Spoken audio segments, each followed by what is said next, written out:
आप सभी का स्वागत है और आज हम लोग बात करेंगे राष्ट्रीय शहरी आजीविका मिशन और NULM के बारे में।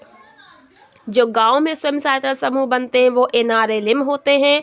जो शहर में बनते हैं स्वयं सहायता समूह उसको NULM कहते हैं। उसमें क्या क्या शहर को योजनाएं और लाभ दी जाती है, किसके द्वारा चलाया जाता है, इसके बारे में हम लोग बात करेंगे। वीडियो को पूरा एंड तक देख लीजिएगा ताकि सही जानकारी अच्छे से आपको मिल जाए। तो जैसा कि आप स्क्रीन पर देख रहे हैं अपने मोबाइल पर कि DAY-NULM के घटक। सबसे पहले आपको बता दें योजना का नाम है DAY यानी कि दीनदयाल अंत्योदय योजना, जो कि दो भागों में चलती है, एक गांव में NRLM और एक शहर में NULM। इसके बारे में मैं पहले ही बात कर चुकी हूँ, पहले वीडियो बना चुकी हूँ। उसका लिंक ऊपर आई बटन नीचे डिस्क्रिप्शन में मिल जाएगा, उसको भी आप देख लीजिएगा, अच्छे से जानकारी मिल जाएगी। इसमें हम शहर की बात करेंगे तो यहाँ पर आपको बताया गया है कि शहर में जो चलती है वो जो NRLM है, दीनदयाल अंत्योदय योजना के रूप में नामित शहरी घटक को आवास और शहरी गरीबी उपशमन मंत्रालय, जिसको शॉर्टकट में HUPA द्वारा लागू किया जाएगा। यानी कि जो शहर के स्वयं सहायता समूह बनते हैं, शहरी दीनदयाल अंत्योदय योजना की जो योजनाएं होती हैं वो किसके अंडर में चलती हैं? आवास और शहरी गरीबी उपशमन मंत्रालय HUPA के अंडर में बनती और चलती हैं। जबकि गांव वाली जो है दीनदयाल उपाध्याय ग्रामीण जो कौशल्य योजना है वो ग्रामीण विकास मंत्रालय द्वारा लागू किया जाएगा। तो आप ये समझ लीजिए कि जो गांव में स्वयं सहायता समूह बनते हैं NRLM के अंडर में, वो ग्रामीण विकास मंत्रालय द्वारा भारत सरकार लागू किए हैं, चलाते हैं। और जो शहर में समूह बनते हैं वो शहरी विकास मंत्रालय शहरी गरीबी उपशमन मंत्रालय द्वारा HUPA के द्वारा भारत सरकार द्वारा लागू किए गए हैं और चलाए जाते हैं। तो इतना तो आप समझ ही गए होंगे, दोनों अलग अलग विभाग से इस तरह से नाम दिए हैं, चलते हैं। और जो शहर का NULM है उसकी कुछ मुख्य विशेषताएं हैं और क्या क्या उसके अंदर योजनाएं और लाभ मिलता है शहर के गरीबों को, यहाँ पर देख लेते हैं। सबसे पहले नंबर 1 यहाँ पे दिखाया गया, बताया गया कौशल विकास और स्थापन के माध्यम से रोजगार, यानी कौशल विकास, कौशल प्रशिक्षण, ये सब दे करके उनको इस योग्य बनाए कि कोई ना कोई रोजगार वो कर सके। तो मिशन के तहत शहरी गरीबों को प्रशिक्षित कर कुशल बनाने के लिए 15,000 रुपये का प्रावधान किया गया है, जो पूर्वोत्तर और जम्मू कश्मीर के प्रति व्यक्ति 18,000 रुपये है। इसके अलावा शहर आजीविका केंद्रों के जरिए शहरी नागरिकों द्वारा शहरी गरीबों को बाजारोन्मुख कौशल में प्रशिक्षित करने की बड़ी मांग को पूरा किया जाएगा।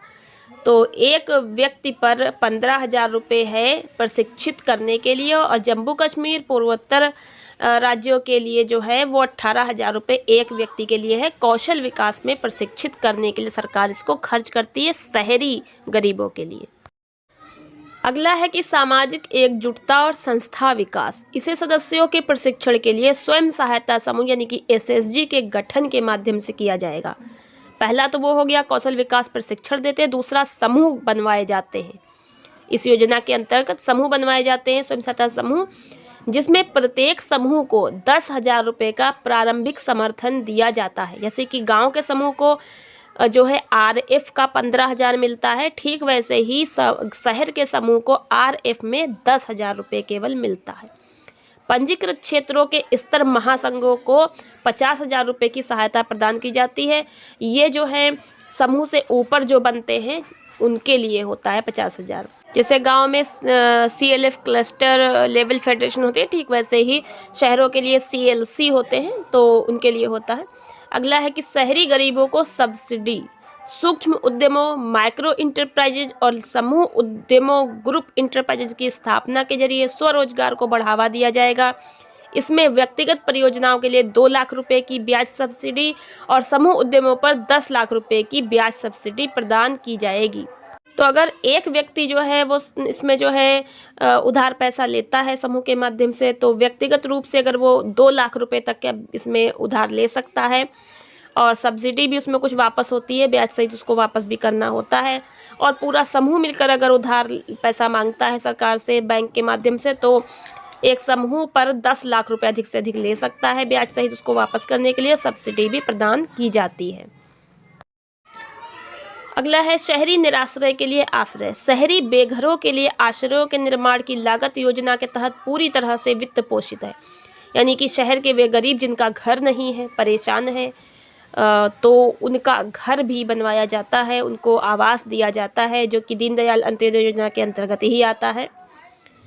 और अगला है अन्य साधन और भी जैसे लाभ है बुनियादी ढांचे की स्थापना के माध्यम से विक्रेताओं के लिए विक्रेता बाजार का विकास और कौशल को बढ़ावा और कूड़ा उठाने वालों और विकलांगजनों आदि के लिए विशेष परियोजनाएं। इसमें जो सड़क के किनारे ठेला वगैरह लगाने वाले हैं उनको जोड़ा जाता है, उनको लाभ दिया जाता है, रोजगार उनको दिया जाता है, उनको काफ़ी कुछ मदद की जाती है और भी आगे मैं जानकारी दूंगी। तो रोजगार की बात कर लें तो 5 लाख से कम, यूपी की बात करें तो 5 लाख से कम आबादी वाले शहरों में खुलेंगे CLC। जैसे गांव में CLF होते हैं, क्लस्टर लेवल फेडरेशन, वैसे ही हर नगर निगम में शहर में जहां जहां NULM परियोजना लागू है उन शहरों में जो 5 लाख से कम आबादी वाले हैं वहां CLC खोला जाता है, फिर उसमें समूह बनते हैं। प्रदेश के 17 नगर निगम वाले शहरों के अलावा उन शहरों में रहने वाले कामगारों को भी रोजी रोटी से जोड़ने के लिए काम होगा। पहले नगर निगम वाले बड़े शहरों में ही थे CLC, लेकिन अब 5 लाख से कम आबादी वाले में भी CLC यानी कि समूह के लिए व्यवस्था की जा रही है। अब इसके लिए पात्रता क्या होनी चाहिए? आवेदक भारत का निवासी होना चाहिए, उम्मीदवार गरीब होना चाहिए, आधार कार्ड, पैन कार्ड, पहचान पत्र, वोटर ID, पहचान पत्र, वोटर ID तो आधार कार्ड ही काम कर देता है, निवास प्रमाण पत्र, मोबाइल नंबर, पासपोर्ट साइज की फ़ोटो। ये शहर के हों या गांव के हो, दोनों ही तरह के लोग, इतना सामान तो होना ही चाहिए इसमें लाभ पाने के लिए। गांव में तो समूह बनते हैं, उसके बाद समूह में सारे लाभ आते हैं। शहर में जो NULM चलता है तो समूह भी बनते हैं और भी योजनाएं चलती हैं दीनदयाल अंत्योदय योजना के अंतर्गत, उनको काफ़ी कुछ लाभ मिलता है, प्रशिक्षण कौशल विकास का भी मिलता है। इसमें क्या है, शहर वाले में महिला पुरुष कोई भी जुड़ सकता है। दिल्ली और चंडीगढ़ को छोड़कर पूरे देश में लागू है DAY NRLM। जो DAY NRLM है ये चंडीगढ़ और दिल्ली को छोड़कर पूरे देश में लागू है। केंद्र सरकार देश के सभी राज्यों और केंद्र शासित प्रदेशों दिल्ली और चंडीगढ़ को छोड़कर में DAY NRLM लागू कर चुकी है। यहाँ पर आपको मैंने ये भी बता दिया है। तो इसके अलावा आप और भी जानकारी देख लीजिएगा, जैसे राष्ट्रीय शहरी आजीविका मिशन दीनदयाल अंत्योदय योजना 2021 के अंतर्गत शहरी क्षेत्रों में प्रशिक्षण केंद्र, SSG संवर्धन यानी कि स्वयं सहायता समूह का बढ़ाना, उनको मदद करना और बेघर लोगों को अस्थायी आश्रय दिया जाएगा। बेघर लोगों को अस्थायी आश्रय, ठीक है। अस्थायी का मतलब हो गया कि जैसे कि उनके लिए कुछ रहने की व्यवस्था बना दी जाए, उनका स्थायी रूप से उनका अपना नहीं होगा। इसका अर्थ क्या होता है कि अब मैं बेघर लोगों के लिए घरों का निर्माण किया जाएगा। उसी के साथ साथ निजी तथा सामूहिक सूक्ष्म निर्माण के लिए सड़क पर सामान बेचने वाले और कूड़ा बीनने वालों आदि को शहरों में रहने वाली निर्धनों के लिए रोजगार के अवसर प्रदान किए जाएंगे। आपको बता दें कि रोजगार के अवसर को प्रदान करने के बाद इनकम बढ़ाने के उपाय भी केंद्र सरकार द्वारा उपलब्ध कराए जाएंगे। राष्ट्रीय शहरी आजीविका मिशन के अंतर्गत शहरी क्षेत्रों के लिए दीनदयाल उपाध्याय अंत्योदय योजना के अंतर्गत इस समय 4041 शहरों कस्बों को कवर किया जाएगा। पूरे शहरी आबादी को लगभग इसमें कवर करने का लक्ष्य रखा गया है। तो 5 लाख से कम आबादी वाले जो हैं वहाँ पर जो है ये योजना लागू की जा रही है शहर वाली। और इसको आप राष्ट्रीय आजीविका मिशन 2021 संबंधित महत्वपूर्ण जानकारी जो भी आपको बताई गई है, नीचे हेल्पलाइन नंबर, कॉन्टेक्ट नंबर है, आप चाहें तो इस एड्रेस पे अपना जो है पता कर सकते हैं स्वयं जा कर के, और नंबर पे कॉल करके भी जानकारी प्राप्त कर सकते हैं।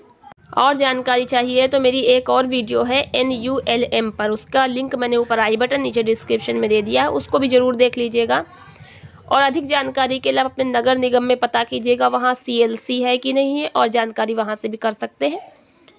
तो सब शहरों में नहीं, लेकिन जिन शहरों में ये लागू है वहाँ ये सब व्यवस्थाएं मिल रही हैं।